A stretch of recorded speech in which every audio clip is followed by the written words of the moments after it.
سعودی عرب سے کسی نے پوچھا ہے، پوچھنا یہ ہے کہ ہم پردیس میں کام کے لیے گئے ہیں تو کیا ہم اپنی مرضی سے گئے ہیں یا ہمارے نصیب میں لکھا ہے؟ اگر نصیب میں لکھا ہے تو کیا جو ہم اپنی بیوی سے دور رہ کر ہاتھ سے گناہ کرتے ہیں، زنا کرتے ہیں، وہ بھی ہمارے نصیب میں لکھا ہے؟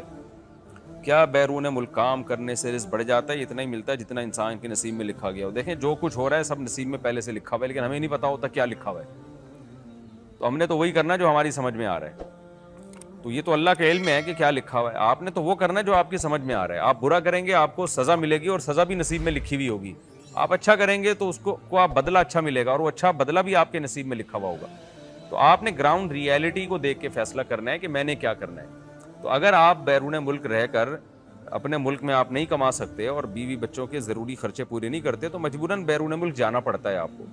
تو اپنے وہاں زنا تو کسی قیمت پہ الاؤ نہیں ہے۔ اگر زنا سے بچنا ممکن نہیں ہو رہا تو پھر آپ کو ملک چھوڑنا پڑے گا، اپنے ملک میں کمانا پڑے گا آپ کو، تو روکھی سوکھی پہ گزارا کرنا پڑے گا آپ کو، کیونکہ بیرون ملک جانا ان لوگوں کے لیے جائز ہے جو زنا سے بچ سکتے ہوں۔ اسی طرح بیوی سے دور رہنا بھی ان کے لیے جائز ہے جو زنا سے بچ سکتے ہوں۔ جو زنا سے نہیں بچ سکتے بیوی کے بغیر تو ان کے لیے پھر بیوی کے پاس رہنا ہی لازم ہے، اور پھر وہ روکھی سوکھی جس طرح سے جو غربت ہو اس میں گزارا کریں وہ، کیونکہ زنا الاؤ نہیں ہے کسی قیمت پہ بھی۔ یہ خوب سمجھ لیں اچھی طرح۔ باقی جو ہاتھ وغیرہ سے اپنی خواہش پوری کرتے ہیں تو توبہ استغفار کریں اور اس جرم کو چھوڑنے کی کوشش کریں۔ وہ تو جب انسان ایک اچھی کوشش کرتا ہے تو اللہ تعالیٰ اس کی مدد کرتے ہیں، پھر بھی ہو جائے تو توبہ استغفار کریں۔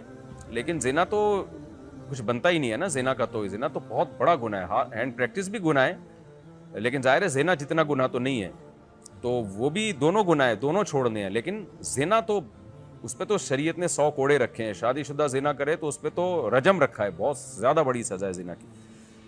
تو اس لیے آپ ایسی صورت میں پھر آپ کو چاہیے اپنے ملک میں ہی رہیں، پھر اللہ پہ اعتماد اور توکل کریں کہ جو رب وہاں رزق دے سکتا ہے یہاں بھی دے سکتا ہے، تو یہ ہے توکل کا موقع۔ لیکن بلا وجہ آپ جو ہے اپنے آپ کو آزمائش میں نہ ڈالیں۔ لیکن زنا سے بچنا سب سے پہلے ضروری ہے، یہ خوب سمجھ لیں۔